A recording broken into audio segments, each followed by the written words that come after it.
So, diabetic foot care, who knew it was a thing? I had no idea until I started doing research on how to become or how to behave as a good diabetic, to do good diabetic habits. One of the things that kept popping up was foot care and taking good care of your feet to try to prevent yourself from having to have amputations. So if you take care of your feet, then you can avoid that. So I have a list of things here. So I think it's like 11 or 12 things. So this may be a little longer, so I apologize, but it's all good information. So if you stick around and listen to it till the end, you can get some good information. So the first thing you want to do is to make sure you inspect your feet every day. You want to look for cuts, bruises, swelling. You want to look for anything in your toenails that might indicate you have a function, like yellowing toenails, the thickness of your toenails. You want to watch out for that as well. You also want to see a podiatrist, which is a foot doctor, regularly, and have them to also inspect your feet for you regularly, because you may be missing something that may be there that you just didn't know was a thing that they might recognize for you. Yes, I am using notes. Yes, I am. Don't judge me. It's just what I do. I'm not a teleprompt reader. I'm legally blind. Can't do that. All right, let's keep going to number 2, which is bathing your feet in lukewarm water. You never want to use that hot, steamy water, because that can dry out your feet. That can cause them to crack and be very dry. It will definitely make them dry, and they could crack, and those cracks could get infected, which could be a bad thing, which could turn into a whole nightmare. No hot water on your feet. Instead, you want to use water that's lukewarm, like the water you would use on a newborn. That way your feet, your skin, your feet won't dry out. Okay? Thank you. Number 3 is be gentle when you wash your feet. Don't use anything really harsh or abrasive. Again, no super duper hot water, not really soaking them in Epsom salt and things like that. You can't do that either, because again, that will dry your feet out, and that will cause you to get infected. That could cause you to get drying, cracking, infections, all bad things. All bad things. All right. Also, make sure you pay careful attention to drying in between your toes. You want to really dry in between your toes, because if you don't, that could be a breeding ground for a fungal infection to develop while you're walking around with your shoes and your feet enclosed in shoes and socks all day. So again, make sure you're very careful to dry in between your toes. Make sure you don't put lotion in between your toes. Who even knew somebody put lotion between their toes? I had no idea. When I read that, I was looking at it like, do I put lotion between my toes? And then I lotioned my feet, and I was like, no, I never did. But if you do and you're a diabetic, don't do it anymore. Again, that's a breeding ground for fungal infections. So you cannot lotion in between your toes. Okay? Okay. Number 4, make sure you moisturize your feet very well, but again, not in between your toes. That can be a breeding ground for disaster for you and your feet. And we like our feet. We want to keep them around. We like them. Yes, we do. All right. 5, you want to cut your toenails straight across and then file them.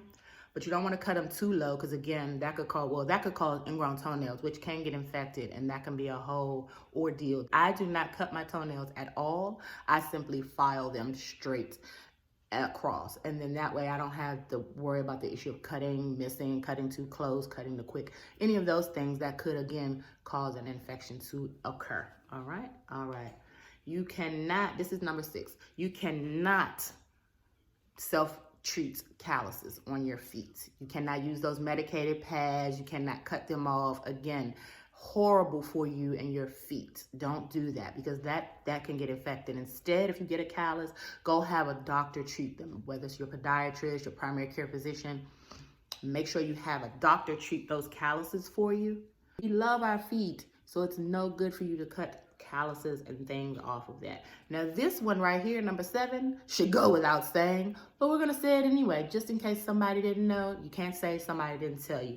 Wear clean, dry socks. Change your socks every day. If I have to tell you that, yeah, that shouldn't be something I have to tell you, but we're gonna say it anyway. So now you know. Make sure you wear clean, dry socks. Let's see. Try socks that are especially made for diabetics. They have more cushion in them, and they also have no elastic. You know how socks have the elastic band and maybe sometimes elastic around the toes down at the bottom. These socks made for diabetics do not have elastic, because that will cut off. That could potentially cut off your circulation. And we as diabetics, we could suffer from bad circulation in our lower extremities and our legs and our feet anyway. So you want to wear socks that are especially made for diabetics. I personally also wear compression socks when I work because I'm on my feet a lot at my job, and these help to swelling, they help the soreness and the pain. They are, again, they don't have elastic in them. This is not a sponsored video. This is just something that I bought and that I have been using for the past 4.5 years now. I like these though. They're really good for my job. They really have helped reduce the swelling. There's almost no swelling now in my feet and stuff. So yeah, but I would say get you some compression socks as well that are especially made for diabetics. Again, no elastic and things like that are in those socks. The socks are also made out of fabric that keep moisture off of your feet. So you want to wear socks that will keep your feet dry. So diabetic socks are especially made for that. All right, you want to always check inside your shoes before you put them on, because I was reading that sometimes diabetics lose the feeling in their feet because they have nerve damage. And so if you can't feel it, you don't know that there's something in your shoe that could be hurting you because you can't feel it. And that, again, could be disastrous for your poor little foots. And we like our feet, right? Right. All right. This is 10. Don't walk around barefoot, not even in your house, because you never know what's on the floor that could hurt your feet. So you want to make sure that you don't walk around barefoot, especially outside, but even in the house. Wear slippers. Socks is not enough. You need to also wear slippers, something that creates a real barrier between your feet and whatever could potentially hurt you that's on the floor. Yes, yes. All right. Number 11 is keep your blood sugar under control. I mean, that's also should go without saying because that's what we do inherently.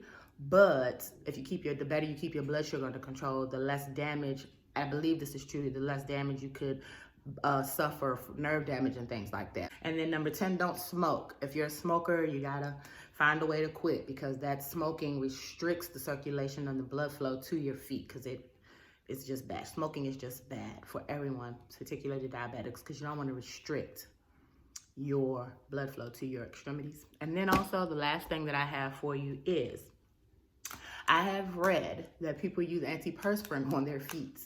Deodorant, that's what I mean, like secret, no.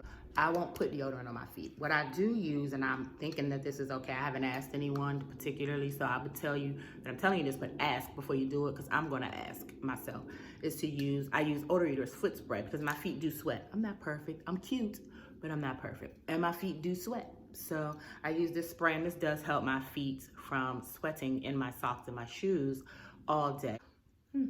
There you go. So those are a few tips that I came up with to kind of help me regulate my own diabetic foot care, and I hope that sharing them with you helps you also learn something to help you with your foot care as a diabetic. And until the next time, my friends, diabetic foot care, it's important. Peace.